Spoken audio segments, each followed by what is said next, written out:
reprendre les propos du président.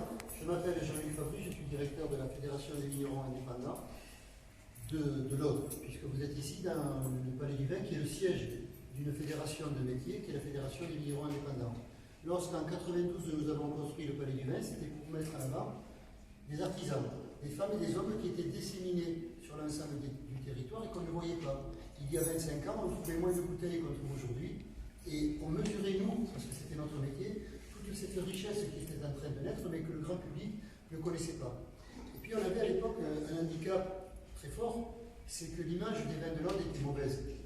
Et on parlait, lorsqu'on parlait des vins de l'Aude, souvent de bibine. Donc nous, ce qu'on a voulu faire, c'était faire exister ces femmes et ces hommes dans leurs différences. Puisqu'ici, on est chez les vignerons indépendants, et le propre d'un vigneron indépendant, c'est de le rester. Mais tous réunis, finalement, ils forment une famille, et cette famille, elle élabore des produits qui sont des produits de qualité, qu'on trouve aussi bien à Limoux, dans le Narbonnais, dans les Corbières, que dans le Minervois.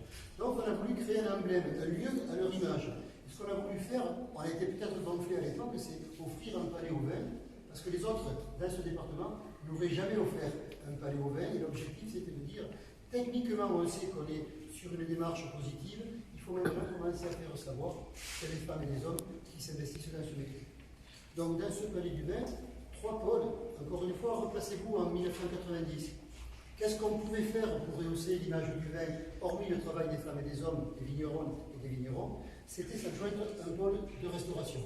Donc, d'entrée de jeu, on a voulu confier le restaurant du palais du vin à un chef étoilé, puisqu'on considérait qu'il avait. C'est un artisan finalement, c'était un créateur, au même titre que vous, au même titre que les vignerons. Et puis on s'est dit, en prenant un chef étoilé, on va gagner du temps. Donc on a travaillé au départ avec Claude Giraud, aujourd'hui avec Lionel, qui est le restaurant de la table Saint-Crescent. On a considéré aussi que lorsqu'on défend un métier, on est fort pour faire de la technique ou du syndicalisme vigneron, mais on n'est pas fort pour faire la cuisine. Donc on a confié à quelqu'un qui sait le soin de recevoir nous autres. Même démarche avec la table qui est derrière vous, qui est aujourd'hui gérée par Jean-Luc Marco, qui est une cave qui a son propre fonctionnement, qui a avec nous un cahier des charges, c'est-à-dire qu'ils doivent mettre à l'avant le travail, une fois de plus, des artisans vignerons. Ensuite, on s'est dit, ce palais du vin, même s'il abrite nos bureaux, il doit aussi accueillir le grand public. Donc on a aménagé, il y a maintenant 4 ans, cet espace. Cet espace qui sert, comme ce soir, à mettre en lumière votre travail, madame. Votre travail, finalement, le président l'a dit, je ne vais pas le reprendre, c'est dans le droit fil de ce que vous faites, vous, vignerons, ouais.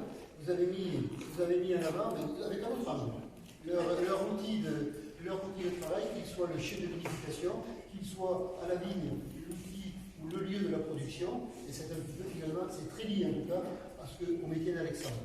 Donc cet espace qui sert donc d'expo, à côté, vous avez vu quand vous êtes arrivé, une salle de dégustation qui est un outil professionnel, qui est un outil que nous avons aussi souhaité mettre en lumière. C'est pour ça que cet outil est vitré, et ça permet aux gens qui passent devant la salle de dégustation de comprendre que pour avoir un label, Corbière, Minervois, Bordeaux, ce que vous voulez, c'est pas parce qu'on le décide que le mec devient Bordeaux qu'il devient Corbière.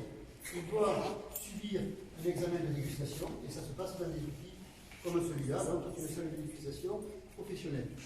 Et enfin, l'année dernière, il y a 4 ans, nous avons ouvert l'espace qui est derrière vous, qui est ouvert, que vous pourrez visiter tout à l'heure, et qui s'appelle Jean de la Liberté, qui est un espace scénographique que notre fédération a financé à 100% et qu'elle met à disposition du grand public.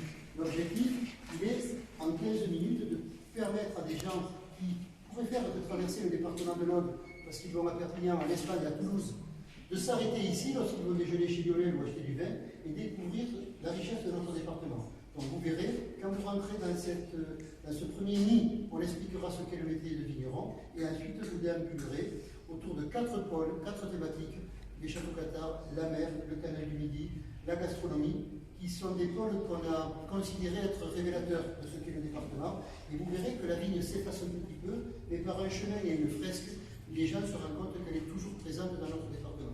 Donc ça, c'était aussi pour dire que les vignerons sont rentrés dans une nouvelle ère en ce qui concerne la gestion de leur métier. Nous, on l'appelle le no-tourisme, c'est-à-dire cette capacité à recevoir chez soi et à mettre en exergue le travail qu'ils font toute l'année, c'est-à-dire l'élaboration de leur vin.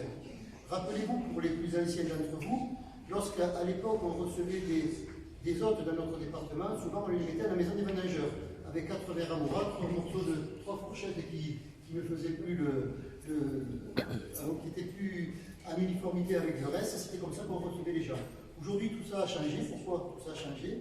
Parce qu'on se rend compte qu'on ne peut plus monter en gamme en matière de produits si on n'est pas capable d'offrir un produit à l'écran. Donc, les gens, les vignerons l'ont compris, ils mettent en avant leur patrimoine immobilier, ils mettent en avant leur patrimoine naturel, ils n'hésitent pas à faire des visites, etc. etc. Et c'est tout ça qu'on a voulu expliquer au travers de cet espace-là, en disant aux autres acteurs de l'économie départementale, les vignerons ne sont pas que des producteurs de raisins, ce sont des gens aussi qui sont des ambassadeurs du bien-vivre, du côté culturel, qui sont une force économique que l'on négligeable. Enfin, au-dessus, ce sont les bureaux de la fédération, et ne montent là-haut que les vignerons qui ont besoin de travailler avec nous. Donc voilà pourquoi ce palais du vin est aussi un écrin que nous vous offrons, madame, ce soir, et qui mérite de recevoir votre travail, qui est réellement un travail remarquable, qui vous a, je sais, pris beaucoup de temps, beaucoup de passion. Je sais que vous avez dit avoir rencontré des gens passionnés, et on s'est rendu compte tout au long de nos échanges que finalement vous êtes aussi autant passionnés que les vignerons et les vignerons. Donc bienvenue au palais du vin, à vous madame et à vous messieurs dames.